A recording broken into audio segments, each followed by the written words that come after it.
আপনি জানেন 5 ওয়াক্ত নামাজও ফরজ, আবার জুম্মার নামাজও ফরজ। আপনি জানেন, আমি জানি, জানি কি না? যারা জানেন না তারা হাত তোলেন যে 5 ওয়াক্ত নামাজ ফরজ। জানেন না? হাত তোলেন। সবাই জানি আমরা, কিন্তু জুম্মার নামাজও ফরজ জানি, জুম্মা পড়ি, কিন্তু ওই 5 ওয়াক্ত থেকে নিজে নিজেকে সরাই নিয়েছি। আপনি বুঝবেন আপনি আর শয়তানের অনুসরণ করেন না, এখন শয়তান আপনার পিছে অনুসরণ করে, ঠিক না? পাকিস্তানের এক ওস্তাদ ছাত্রকে জিজ্ঞাসা করছে, বাবা বলো তো নামাজ পড়ে না কে? মনোযোগ দেন, নামাজ পড়ে না কে? ওই ছাত্র বলতেছে, স্যার আমি আমার ক্ষুদ্র দৃষ্টিভঙ্গিতে দেখছি 3 ধরনের লোক নামাজ পড়ে না। কয় ধরন? যারা বলতে পারেন নাই আরেকবার বলেন কয় ধরন? আরেকবার বলেন কয় ধরন? আরেকবার বলেন কয় ধরন? এবার নখগুলা নিচে করেন, বাম হাত ফাঁকা রাখেন, 1 নম্বরটা ধরেন। এবার ধরছেন? সে বলতেছে, ওস্তাদ যেই লোক মারা গেছে সে আর নামাজ পড়ে না। 2 নম্বরটা ধরেন, এবার 2 নম্বর ধরেন, 2 নম্বর নখ ধরেন। ও বলতেছে, ওস্তাদ আর 2 নম্বরে যে আমাদের এলাকায় পাগল, বদ্ধ পাগল, ও নামাজ পড়ে না। আধা পাগল পড়লেও বদ্ধ পাগল পড়ে না। বলছে দুটাই ঠিক, এবার 3 নম্বরটা বল। বলছে 3 নম্বর ওস্তাদ আমাদের এলাকায় যারা অমুসলমান তারা নামাজ পড়ে না। এবার বলেন 1 নম্বরটা কে? বলেন মৃত মানুষ 1 নম্বর কে? 2 নম্বর কে? পাগল 3 নম্বর কে? অমুসলিম। এবার আপনার কাছে জিজ্ঞাসা করব, হাত ছেড়ে দেন, আপনি আমি কি? 1 নম্বর বলেন, আপনি আমি কি দুনিয়ার বুকে মৃত? আপনি আমি কি পাগল? আপনি আমি কি অমুসলমান? এবার বলেন যেই বেটা নামাজ পড়ে না, এই 3-এর একটার মধ্যে তার থাকা লাগবে।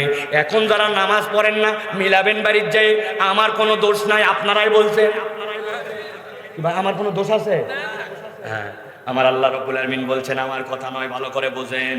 ফাআতবাহুশ শাইতানু ফাকানা মিনাল গাওয়িন। ও আমার হাবিব বলে দেন, আমার আয়াত থেকে যে মুখ ফিরাই নিবি, আমি আল্লাহ জানাই রাখলাম 1 নম্বরে আল্লাহ রাব্বুল আলামিন তাকে আল্লাহর পক্ষ থেকে শয়তানকে পিছে অনুগামী করে দিবেন। ওই বান্দা বিভ্রান্ত না হলে আর কোনো উপায় নাই। আল্লাহ রাব্বুল আলামিন বলছেন, ও আমার হাবিব মুহাম্মদুর রাসূলুল্লাহ সাল্লাল্লাহু আলাইহি ওয়াসাল্লাম, আপনাকে বলা হলো ওয়াতলু আলাইহিম, আপনি তাদের কাছে এটা তেলাওয়াত করেন, আপনি তাদের কাছে এটা জানাই দেন। কেন আল্লাহ পয়গম্বরকে বললেন ওয়াতলু আলাইহিম? কেননা ইব্রাহিম আলাইহিস সালাম আল্লাহর কাছে দোয়া করেছিলেন, রব্বানা ওয়াজআলনা মিনহুম রাসূলাম মিনহুম ইয়াতলু আলাইক। আল্লাহ আপনি পয়গম্বর প্রেরণ করেন আমার বংশ থেকে, যে কিয়ামত পর্যন্ত আগত মানুষের কাছে তেলাওয়াত করবে আপনার আয়াত। আল্লাহ নবী বলছেন, আমি ইব্রাহিম আলাইহিস সালামের ফসল, গভীর মনোযোগ খেয়াল করেন। আল্লাহ রাব্বুল আলামিন বলছেন ওয়াতলু আলাইহিম, আমার পয়গম্বর আপনি তেলাওয়াত করেন। তবে ঘটনা একটা বলবো আপনাকে, যে ঘটনাটা আপনার উম্মতের নয়। আল্লাহ বলছেন, নাবা আল্লাযী আতাইনাহু আয়াতিনা, আমি এমন একটা লোকের প্রতি আমার পক্ষ থেকে অনুগ্রহ করেছিলাম, আয়াত দিয়েছিলাম, বিশেষ বৈশিষ্ট্য মণ্ডিত করেছিলাম। এই ব্যক্তিটাকে কোন কওমের অংশ? মুফাসসিরিনে কেরাম ব্যাখ্যা করছেন, হযরত আব্দুল্লাহ ইবনে মাসউদ বলছেন, আল্লাহ তাআলা মূলত এর দ্বারা মূসা আলাইহিস সালামের কওমের বালআম ইবনে আদির কথা বলেছেন। হযরতে আব্দুল্লাহ ইবনে আমর বলতেছেন, আল্লাহ রাব্বুল আলামিন মূলত উমাইয়া ইবনে আবি সালতের কথা বলেছেন। ইবনে কাসির বলতেছেন, আল্লাহ রাব্বুল আলামিন আয়াতে কারিমার দ্বারা ইন্ডিভিজুয়াল কোনো ব্যক্তির কথা না বলে মূলত দুনিয়ায় এই দোষে দুষ্ট যেই মানুষই হোক না কেন, আল্লাহ ওই দোষ যার আছে তার কথাই এখানে আল্লাহ রাব্বুল আলামিন উল্লেখ করেছেন।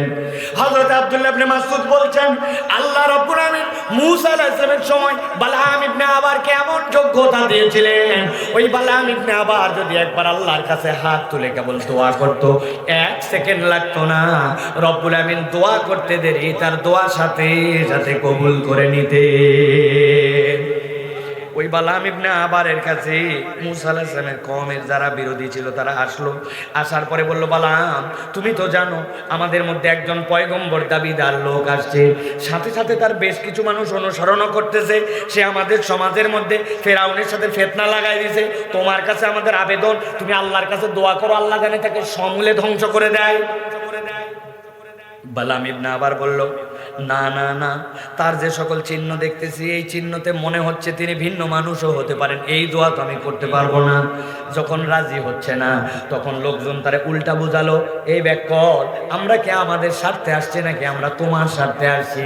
আজকে তোমার কাছে আসতেছি দোয়া কবুল হয় বলে, আর সে যদি আসার পরে পয়গম্বর হয়, ব্যাকল তোর কাছে কে আসবে? তোর দরবার হাওয়া হয়ে যাবে। এখন এক বনে দুই বাঘ থাকলে হয় না, ওই বাঘ ধ্বংস করতেছি, তোর স্বার্থে দোয়া কর। গিলে ফেললো পাম, আল্লাহর কাছে হাত তুললো, আল্লাহ মূসাকে তুমি ধ্বংস করে দাও।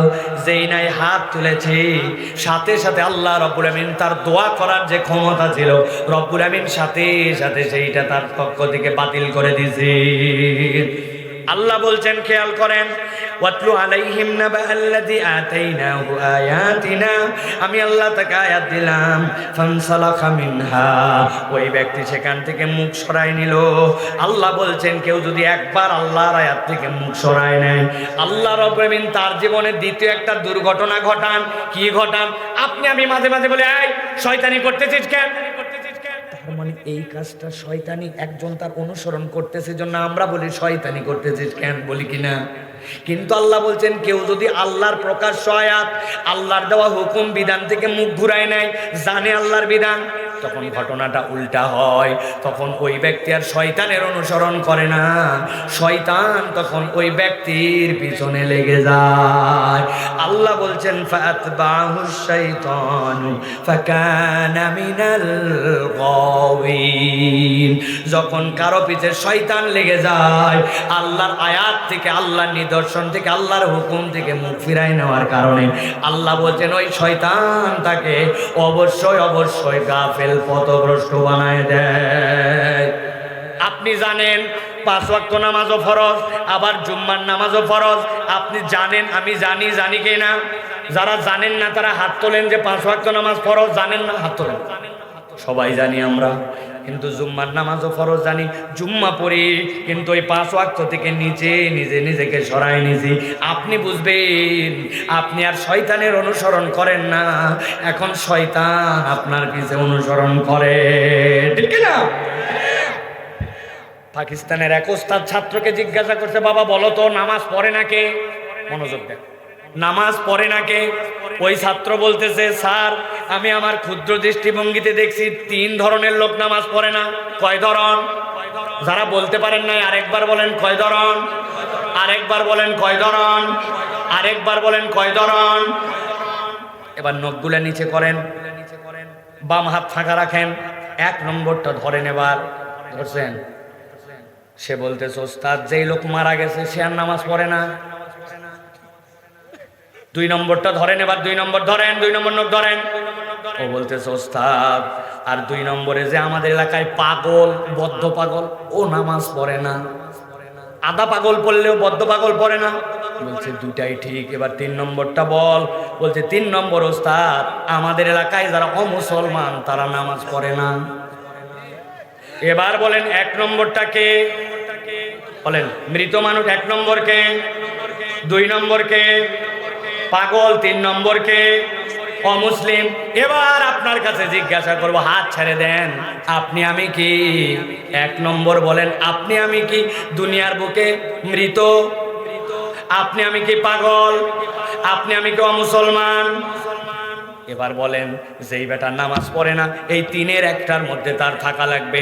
এখন যারা নামাজ পড়েন না মিলাবেন বাড়ির যাই, আমার কোনো দোষ নাই, আপনারাই বলছেন। আমার কোনো দোষ আছে? হ্যাঁ, আমার আল্লাহ রাব্বুল আলামিন বলছেন, আমার কথা নয়, ভালো করে বোঝেন। ফাআতবাহুশ শাইতানু ফাকানা মিনাল গাওয়িন। ও আমার হাবিব বলে দেন, আমার আয়াত থেকে যে মুখ ফিরায় নিবি, আমি আল্লাহ জানাই রাখলাম, এক নম্বরে আল্লাহ রাব্বুল আলামিন তাকে আল্লাহর পক্ষ থেকে শয়তানকে পিছে অনুগামী করে দিবেন। ওই বান্দা বিভ্রান্ত না হলে আর কোনো উপায় নাই। 4 আয়াত বলবো বলেছি কিনা? কয় আয়াত? 1 আয়াত শেষ। এবার চলেন 2 নম্বর আয়াতে। আল্লাহ রাব্বুল আমিন বলছেন, ওয়ালাউ শি'না লারাফা'নাহু বিহা ওয়ালাকিন্নাহু আখলাদা ইলাল আরদি ওয়াত্তাবা হাওয়া।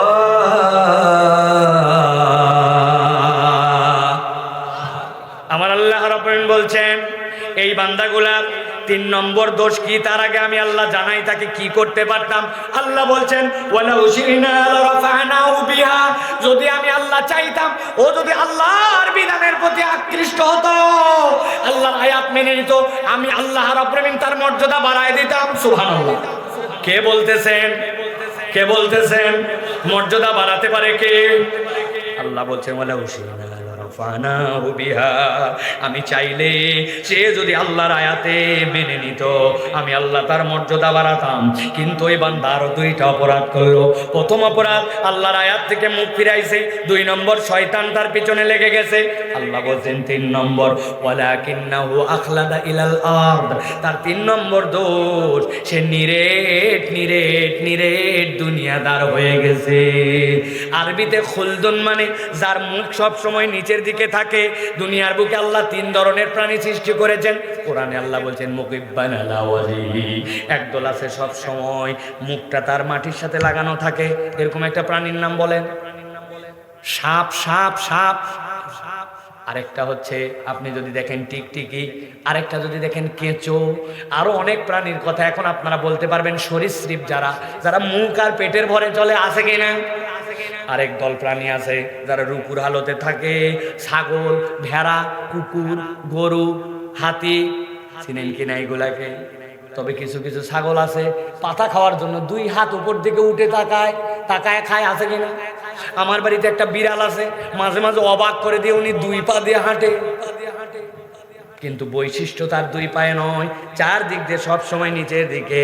আল্লাহ বলছেন, এক শ্রেণীর মানুষ যাকে আমি আল্লাহ বড় মর্যাদা দিয়ে সৃষ্টি করেছিলাম, ওই মানুষের মুখ সব সময় উঁচু, কিন্তু ওই মানুষ রুকুতে যে দুনিয়ার সব রুকুর হালতের প্রাণীর মতো হয়, তখন বলে সুবহানা রব্বিয়াল আযীম। ওই বান্দা আবার সিজদায় যায়, কপাল যখন মাটির সাথে লাগানো দুনিয়ার সব সরীসৃপের মতো হয়, কিন্তু তখনও বান্দা বলে সুবহানা রব্বিয়াল আলা। আমার মাথা যখন সকলের চেয়ে নিচে, তখনও আমার রব মহান। আমি যখন প্রাণীদের মতো রুকুতে, তখনও আমার রব মহান। আবার উঠে যখন দাঁড়ায়, মাথা তার উঁচু, কিন্তু গর্বের কিছু নাই। আল্লাহু আকবার, আমার রব সবচেয়ে বড়। আল্লাহ বলছেন, ওই বান্দা এই হালতের থেকে বাহিরে এসে, ওয়ালাকিন্নাহু আখলাদা ইলাল আরদ, ওর কেবল দুনিয়া, টার্গেট হইছে তার দুনিয়া। ব্যবসাটা একটু জমে উঠছে। একজন বলছে নামাজে চল, বলছে কেবল ব্যবসা শুরু হয়েছে, নামাজ পরে পড়বো নি। ওর ব্যবসা আগে, নামাজ পরে। আছে কিনা? আছে কিনা? মহিলারা ওয়াজ শোনে, আহা নতুন জামা কাপড় পরছে, সব সময় বোরকা পরে, কিন্তু ঈদের দিন চিন্তা করছে এই জামা দেখবে কে, তাহলে ওই জন্য ওই দিন আর বোরকা পরে না। আছে কিনা? বিয়েতে গেছে, যাওয়ার পরে বলছে, বাপরে বাপ, এত সুন্দর ভাবি আপনার তো এর আগে দেখিনি, কোথায় বাড়ি আপনার? বলছে, বেকুব কোথাকার, আমি তোর পাশের বাড়ির তসলিমা আপা। বলছে, হায় হায়, সব সময় তো বোরখা পরেন, কিন্তু আজকে যে সাজগোজ দিয়ে বিয়েতে আছেন, চিনবো কেমনে? ওই মহিলা মনে করছে সব সময় বোরখা পরলেও বিয়ে শাদীর বোরখা লাগে না। আছে কিনা? আছে কিনা? আমার আল্লাহ বলছেন, দুনিয়ার স্বার্থে ওই ব্যক্তি নিরেট দুনিয়াদার হয়েছে। আল্লাহ রাব্বুল আমিন বলছেন, আখলাদা ইলাল আরদ, জমিনমুখী তার চরিত্র, টাকা পয়সার একটু টানাটানি, সাথে সাথে সুদে টাকা ধার নিয়ে ফেলছে। এটা আধুনিক দুনিয়া, এখানে সুদ ছাড়া চলা যায় না বললেই হবে নাকি? আছে কিনা? আল্লাহ বলছেন ওয়ালাকিন্নাহু আখলাদা ইলাল আরদ, এটা তার 3 নম্বর দোষ। আর 4 নম্বর হচ্ছে ওয়াত্তাবা হাওয়া, তার অন্তর যা বলে আল্লাহকে বলে ইয়্যাকা নাবুদু ওয়া ইয়্যাকা নাস্তাইন, আসলে তার মাবুদ আল্লাহ নয়, তার মাবুদ হচ্ছে তার অন্তর। নামাজ পড়া লাগবে, নামাজ পড়া লাগবে, রোজা রাখা লাগবে, রোজা রাখা লাগবে, যেই না বলছেন আল্লাহর আইন অনুযায়ী সমাজটা চলুক, দেশটা চলুক, এইরকম দলকে সমর্থন করা লাগবে বলে হুজুর এক মনে করছিলাম দল করে না, এখন দেখি ইও দল করে, আছে কি না?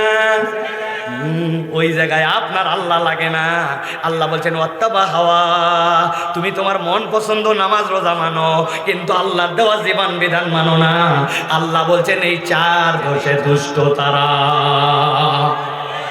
ভালো করে খেয়াল করেন। আবার 1 নম্বর কি? আল্লাহর আয়াত থেকে মুখ ফিরায় নাই, শয়তান অনুগামী হয়। 3 নম্বরে কেবল নিরেট দুনিয়াদার হয়।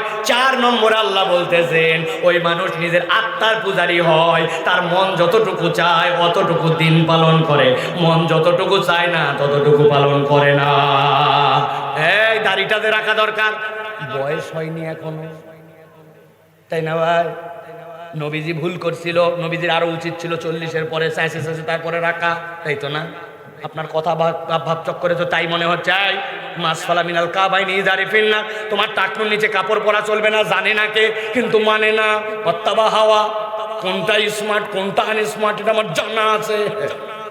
একজনের মুখে এরকম দাড়ি, এক স্যার বলছে তোর তো দেখতে ছাগলের মতো লাগে। বলছে আল্লাহর কসম করে বলছেন আপনি সত্যবাদী স্যার, আপনি ঠিকই বলছেন। স্যার তো ঘাবড়ায় গেছে, আরে বললাম ছাগলের মতো, তো রাজি। বলছে স্যার তবে একটা কথা আমার কাছেও আছে, এটাও বলতে চাই, আপনার দেখতে কুত্তার মতো লাগে।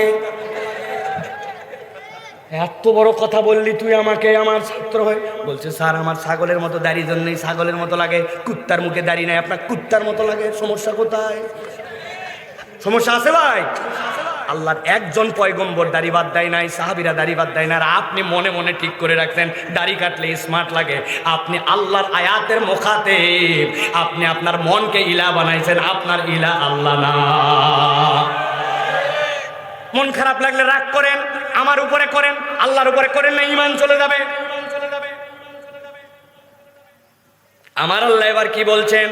4টা গুণ বলা শেষ, এবার হালত বলবো, একটা ভালো করে খেয়াল করেন। ডিয়ারিং কথা। আল্লাহ বলছেন কামাসালুহু কামাসালিল কালব ইন তাহমিল আলাইহি ইয়ালহাস আও তাতরুকুহু ইয়ালহাস যালিকা মাসালুল কওমিল্লাযীনা কাযযাবু বিআয়াতিনা ফাকসুসিল কাসাস লাআল্লাহুম ইয়াতাফাক্কারুন। আল্লাহ বলছেন এই 4 রোগ আছে যার মধ্যে, আমি আল্লাহ বললাম তার উদাহরণটা হচ্ছে কুত্তার মতো। কার মতো বলেন? আমার মেয়েরা থাকলে প্রতিবাদ করতো, আমার তো 3 মেয়ে, আমি মাঝে মাঝে ইচ্ছা করে ওদেরকে চেতানোর জন্য বলি আরে কুত্তা কোথাকার রাস্তা, বলছে বাবা এদেরকে কুত্তা বলতে হয় না, কুকুর বলতে হয়। অথবা আমি আল সুন্দর করে বলি, আল্লাহ বলছেন আমার কথা নয়, ফা অতঃপর মাসালুহু, ওই উপরের 4 দোষে দুষ্ট যারা, আল্লাহ বলতেছেন ফামাসালুহু কা অনুরূপ মাসালিল কাল, কুকুরের মতো। কার মতো? মুখ বন্ধ কেন? কার মতো? জোরে বলেন কার মতো? চিন্তা করছেন আল্লাহ কুকুরের মতো বলছে কারণ কুকুর খুব একটা নিকৃষ্ট প্রাণী, তাই তো, খুব খারাপ প্রাণী। এই জন্য জিনা, অনেক কুকুর আছে মানুষের থেকে বিশ্বস্ত। আপনি একজনের হাওলাত দিচ্ছেন, ধার দিচ্ছেন, উপকার করছেন, 2 দিন পর ভুলে গেছি, কিন্তু অনেক কুকুর আছে জীবনেও বলে না। আমি আমার বাড়ির থেকে নিচে নামছি, চায়ের দোকানে বসছি,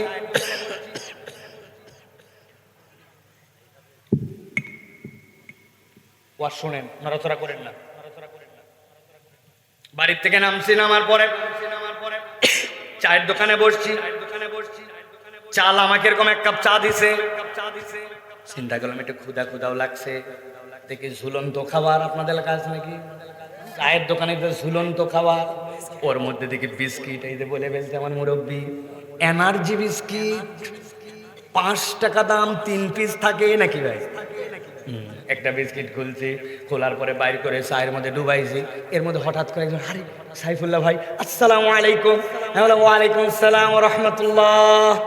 এই যে বলতে 3-4 সেকেন্ড বেশি গেছে, উপরে তুলতে তুলতে আসে দেখি বিস্কুট আমার মুখে যায় না, নিচে চলে গেছে। আছে কিনা?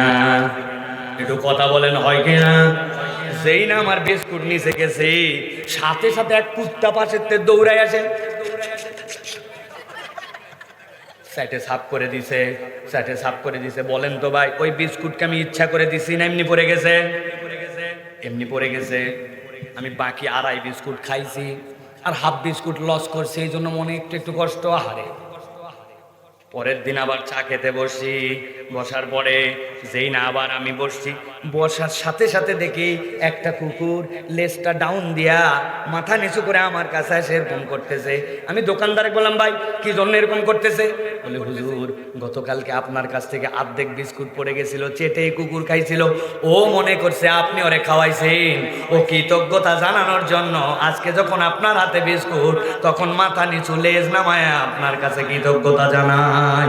এই কৃতজ্ঞতা অনেক কুকুরের মধ্যে আছে, কিন্তু উপকার করার পরে অনেক মানুষের মধ্যেও নাই। সবগুলাই ঠিক বলেছে এখন পর্যন্ত, কোন কথা ভুল বললাম? ভালো করে খেয়াল করেন, গভীর মনোযোগ। আল্লাহ রাব্বুল আলামিন বলছেন, ফামাসালুহু কামাসালিল কালব। এই 4 দোষ যার মধ্যে আছে তারা কুকুরের মতো। তাহলে আল্লাহ কেন কুকুরের কথা বললেন? আল্লাহ রাব্বুল আলামিন বলছেন, ইন তাহমিল আলাইহি ইয়ালহাস আও তাতরুকু ইয়ালহাস যালিকা মাসালুল কওমিল্লাযীনা কাযাবু বিআয়াতিনা।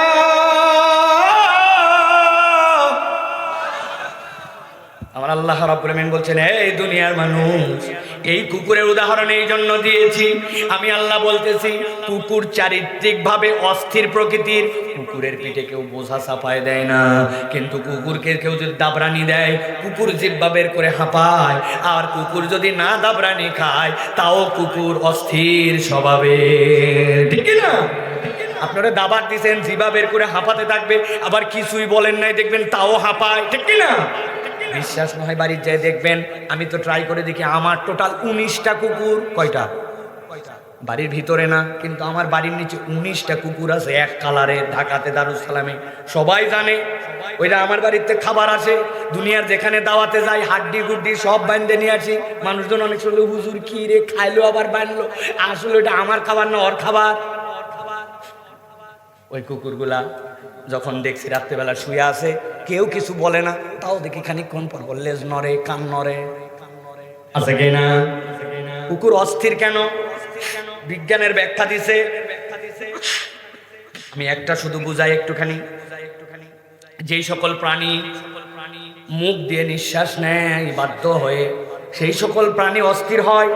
কেননা কুকুরের নাকের মধ্যে এমন কতগুলো আল্লাহ রাব্বুল আলামিন ইনগ্রেডিয়েন্টস দিয়েছেন, ওইটা দিয়েছে আলাদা ধরনের সুগন্ধ নিয়ে পরীক্ষা করে বলে দিতে পারে যেই গন্ধ আমি পাই না সেইটা কুকুর পায়, ঠিক না?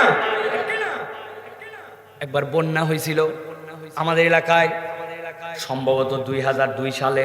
কুকুর বিড়ালের কি ক্ষমতা! আমার 3টা বিড়াল ছিল। আব্বা বলছে এগুলা বিড়াল কোথায় থাকবে এখন, পায়খানা করবে কোথায়? অতএব বস্তায় ভরে দিচ্ছি, যেই জায়গাতে ক্যান্টিন আছে, হোটেল আছে, বন্যা উঠে নাই, ওরকম কোনো জায়গায় ছেড়ে দিয়ে আসো। মনের দুঃখ, কানতে কানতে বিড়াল আব্বা বান্ধে দিছে, আমি কান্দে করে নিয়ে যাচ্ছি, 1 হাঁটু পানি পানি ভাঙ্গে ভাঙ্গে নিয়ে যাচ্ছি। যাওয়ার পরে ক্যান্টিনে নিয়ে যাই, ছেড়ে দিয়ে চলে আসছি। আর সে মন খারাপ করে ওদের থেকে বিদায় টিদায় নিয়ে আদর টাদর করে চলে আসছি। আমি বিদায় নিচ্ছি, ওয়াও ওয়াও করতেছে, কিন্তু আমার কিছু করার নাই, কারণ রাখলেও তো বাঁচবে না। আল্লাহর কি কাম, আমি বাড়িতে এসে পৌঁছাইছি। বিকাল হতে হতে দেখি 3 জনই আমাদের বাড়ির যে পাঁচিল আছে, পাঁচিলের উপর সে ওয়াও ওয়াও। আরে আব্বা বলতে সেগুলো ছাড়ে আসছো কেমন করে? আমি বললাম, আপনি বস্তায় দিয়েছেন ওইভাবে। বলছে, বস্তা কি ঝুলাই ঝুলাই নিয়ে গেছো না কান্দে? আমি বললাম, 3 বিড়াল আবার কান্দে কেমনে? নাই, ঝুলাই নিয়ে গেছি। বলছে, বোকা ছেলে, যাওয়ার সময় পুরাটা শুকতে শুকতে গেছে, ও বিকাল হতে হতে শুকে শুকে চলে আসছে। যেই সকল প্রাণীর নাকের মধ্যে এই ক্ষমতা আছে, ওরা মুখ দিয়ে নিঃশ্বাস নেয়, জন্য ওরা অস্থির হয়। আমার আল্লাহ বলছেন, এই বান্দা ভালো করে বোঝ, কুকুরের পিঠে বোঝা দিস না, কিন্তু বোঝা না দিলে অস্থির, বোঝা দিলে অস্থির। আল্লাহ বলছেন যে মানুষেরা দুনিয়ার বুকে আল্লাহর আয়াত থেকে মুখ ফিরায় নিবি, শয়তান যাদের অনুগামী হবে, দুনিয়া যার কাছে একমাত্র টার্গেট হবে, আর দুনিয়ার বুকে যার মন যা চাই তাই করবে আল্লাহর হুকুমের বাইরে, আমি আল্লাহ বললাম তার দুনিয়া আখিরাতের জিন্দেগিটা আমি আল্লাহ কুকুরের মতো অস্থির বানায়া দিব। সব হবে আপনার, মনে শান্তি হবে না আপনার। একটু হিসাব মিলাই দেখেন, কোটি কোটি টাকা, লাখ লাখ টাকা দামের বাড়ি, হাজার হাজার টাকা দামের খাট, রাত্রেবেলা ঘুম আসে না, ডাক্তারের কাছে যায় কবে ব্যাংক লোন শোধ দিব। লোকজন জানে এই বড় ইন্ডাস্ট্রির মালিক উনি, কিন্তু ইন্ডাস্ট্রির সামনে ছোট্ট একটু একটা সাইনবোর্ড আছে, ওইটা একটু মুছলেই দেখবেন লেখা আছে এই সম্পত্তিটি অমুক ব্যাংকের কাছে দায়বদ্ধ।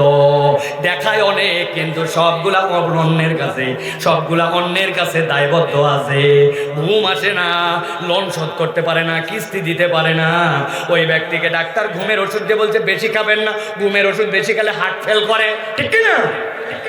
আরেকটা লোক আপনাদের এলাকার থেকে সবজি যায় ঢাকায় বড় ট্রাকে, ওই ট্রাক থেকে আনলোড করে, রাত্রেবেলা 12টার থেকে ভোর 4টা পর্যন্ত কাজ করে, মাথায় টুকরি নিয়া সারা রাত কাজ করে 800 টাকা পায়। হঠাৎ করে যমুনা সেতুতে জ্যাম, ওই মালগুলা পৌঁছায় নাই কাউরান বাজারে। রাত 2টা পর্যন্ত অপেক্ষা করে চিন্তা করছে হুদা জায়গা থেকে কি হবে, কিন্তু ঘুমাবে কোথায়? মাথার টুকরি নামায় আইল্যান্ডের মধ্যে রাখছে, কোমরের গামছা খুলে কোনার মধ্যে দিয়া, যেই না কাত হয়েছে পাশ দিয়ে 20 টনের ট্রাক যায়, কিন্তু ওই ব্যক্তি টুকরির মধ্যে গামছা মাথায় নাক ডাইকে ডাইকে ঘুমায়। আছে কিনা? আমার আল্লাহ বলছেন ভালো করে বোঝো, আমার আল্লাহর হুকুমের মধ্যে যদি থাকো আর এই 4টা অপরাধ থাকে, আমি আল্লাহ চ্যালেঞ্জ দিলাম তোর জিন্দেগি কুত্তার মতো বানাবো। এটা এখানেও যেরকম কবরেও এরকম। আল্লাহ বলতেছেন ও নবী, আমি মূলত কুকুরের জিন্দেগি বানানোর জন্য এটা বলতেছি না। ফাকসুসিল কাসাসা লাআল্লাহুম ইয়াতাফাক্কারুন। ও আমার হাবিব, আপনি এই গল্পটা আপনার উম্মতকে বলে দেন, ওরা যেন এই 4 দশে দুষ্ট হলে, এই রাত গভীর হয়ে গেছে, 12টা পার হয়ে গেছে, ওইখান থেকে একটা বার্তা নিয়ে অন্তত যায়, আমার জিন্দেগিতে আল্লাহর বিরোধিতা করা যাবে না, মন যা চাই তাই করা যাবে না। আমার মন চাই হুজুর হাগা হয় না জন্য আমি একটু বিড়ি খাই, তার মানে এইটাই যদি আল্লাহর তরিকা হতো, আল্লাহর নবীকে দিয়ে বলতো প্রত্যেক মুসলমান যেন হাগার আগে বিড়ি খায়। কি চাচা, কথা কি ভুল বাবা? আপনি বিড়ি খান কেন? আপনি মিথ্যা কথা বলেন কেন? আল্লাহ যদি বুঝতো মিথ্যা ছাড়া ব্যবসা হয় না, আল্লাহ বলে দিতেন, তাহলে আমার বান্দা কিছু কিছু সত্য কিছু কিছু মিথ্যা জানে বলে। হ্যাঁ বলছে আল্লাহ। দুইজন বসলে একটু গল্প হয়, গল্প হলে একটু গীবত হয়। ও বাবা, আসরের নামাজের পরে বের হয়ে চায়ের দোকানে বসে, ডানে বসছে গীবত কমিটির সভাপতি, বামে সেক্রেটারি, মধ্যে ক্যাশিয়ার। এরপরে গল্প শুরু হয়ে গেছে, অমুক খারাপ তমুক খারাপ তমুক খারাপ। অনেকক্ষণ ভিতরে যিনি বসে আসুন কথা বলে না, শেষে বলছে আসলে এগুলা কথা বলা উচিত না, না বলেও পারি না, আল্লাহ মাফ করুক, কথা ঠিক। বুঝেননি না? হালাল গীবত। আমার পুরাতন শ্রোতা এটা, মানে কি বুঝাচ্ছে উনি, এগুলো কথা বলা ঠিক না, তবে না বলেও পারি না, আল্লাহ মাফ করুক, হুজুর আসলেও খারাপ। ওটা বুড়া শয়তান, ঠিক কিনা? আল্লাহ বলতেছেন আইয়ুহিব্বু আহাদুকুম আইয়াকুলা লাহমা আখিহি মাইতা, মরা ভাইয়ের তুই রক্ত খেতে গোশত খেতে পারবি না, কিন্তু আপনি আমি কথা বললেই গীবত আসে। তার মানে আল্লাহর আয়াত আমার কাছে প্রায়োরিটি নাই, আমার মন যা চায় আমি তাই করি। হিসাব মিলায় দেখবেন কামাই রুজিতে বরকত নাই, সংসারে সুখ নাই, মনের মধ্যে স্থিরতা নাই, যত কামাই করি তবুও শুধু চাই আর চাই, ঠিক কিনা? অতএব এখান থেকে বেরোতে হবে। 3টা আয়াত বলছে, সর্বশেষ আল্লাহ বলতেছেন, গভীর মনোযোগ দেন, সাআমাসালাল কওমুল্লাযীনা কাযযাবু বিআয়াতিনা ওয়া আনফুসাহুম কানু ইয়াজলিমুন। আল্লাহ বলছেন এই কথা তাদের জন্য কাজ দিবে না যারা আমার আয়াতকে অস্বীকার করে। ওরা বলবে রাখ রাখ রাখ, বহু দেখছি হুজুরদের কথা, বিল গেটস খারাপ আছে নাকি? ইলন মাস্কের সম্পদ কম আছে নাকি? আপনি বোঝেন নাই, ইসলাম বোঝেন নাই। ইলন মাস্কের দুনিয়াতে সব আছে, জিজ্ঞাসা করবো উত্তর দেন, কিন্তু ইমান নাই। আজকে সন্ধ্যাবেলা মারা গেছে। ওই ইলন মাস্ক যদি ইমান না নিয়ে যায়, জান্নাতি না জাহান্নামে? বোঝেন নাই মনে হয়, জান্নাতি না জাহান্নামে? আর আপনার গ্রামের রিক্সাওয়ালা নুন আনতে পান্তা ফুরায়, নামাজ কালামও কম, কিন্তু ওই ইমান নিয়ে যদি কবরে যায়, নিজের রিক্সাটাও নিজের না অপরেরটা জমায় চালায়, ইমান নিয়ে গেলে ওই ব্যক্তি জান্নাতি না জাহান্নামী? জাহান্নামী না জান্নাতে? তাহলে আপনার পার্থক্যটা বুঝতে হবে। ইমান আছে যার, জান্নাত আছে তার, ইমান নাই যার, জান্নাত নাই তার। আল্লাহ এই জন্য বলছেন সাআ মাসালাল কওমুল্লাযীনা কাযযাবু বিআয়াতিনা। এই কথা যে আল্লাহকে মানে না, ওর কাছে বলাও জানা বলাও তাই সমান। ওয়া আনফুসাহুম কানু ইয়াজলিমুন। তারা কারো প্রতি জুলুম করে না, তারা নিজেদের উপরেই জুলুম করে।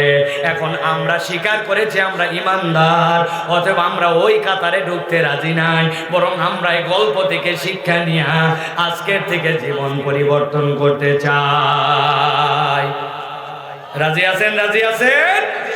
হাত তুলে আল্লাহকে দেখেন, রাজি আছেন? ইনশাআল্লাহ। আল্লাহ আমাদেরকে কবুল করবেন, আল্লাহুম্মা আমিন। প্রিয় ভাইয়েরা, তাহলে আজকে আমরা কি বার্তা নিলাম? দুইটা লেয়ারে কথা বলেছি। একটা বলেছি আল্লাহ আমাদের রাজ্জাক, অতএব আল্লাহর রিজিকের তালাশি আমাদের করতে হবে। কোরআনুল কারীমের বিধান হুকুমের পক্ষে থাকা আপনার আমার রিজিকের গ্যারান্টি, ঠিক কি না? আর দুই নম্বর, চারটা অপরাধ থাকা চলবে না। আল্লাহর আয়াত মানছি, নিজে নিজে বুদ্ধি খাটাই সরে গেছি, শুনলেই কি না শুনলেই কি নো। দুই নম্বর, শয়তানের অনুগামী হওয়া যাবে না। তিন নম্বরে, এই মানব জীবনে যতদিন বেঁচে থাকবো কখনো নিরেট দুনিয়াদার হওয়া যাবে না। দুনিয়া লাগবে, কিন্তু আল্লাহর বিধান আসলে দুনিয়াকে প্রায়োরিটি দেওয়া যাবে না। ব্যবসা লাগবে মিথ্যা বলে নয়, আপনার ব্যবসা লাগবে এর সাথে ধোঁকাবাজি দিয়ে নয়। দুনিয়া লাগবে, কিন্তু আখিরাতকে বাদ দিয়ে নয়। আর চার নম্বর বলেছি, আল্লাহ রাব্বুল আলামিন বলছেন অন্তর যা চায় ওইটার নাম জিন্দেগি নয়, আমার মাবুদ যা চান ওইটার নাম জিন্দেগি। আমার মাবুদ আল্লাহর বিধানের পক্ষে থাকতে বলেন, অতএব আপনাকে আমাকে আল্লাহর হুকুমের বিধানের পক্ষে থাকতে হবে। রাজি আছেন ইনশাআল্লাহ? আল্লাহ আমাদেরকে কবুল করবেন, আল্লাহুম্মা আমিন। আল্লাহ রাব্বুল আলামিন আজকের আশা বসা এই আয়োজনকে আল্লাহ রাব্বুল আলামিন বহুগুণে বাড়াই দেন, বলেন আল্লাহুম্মা আমিন।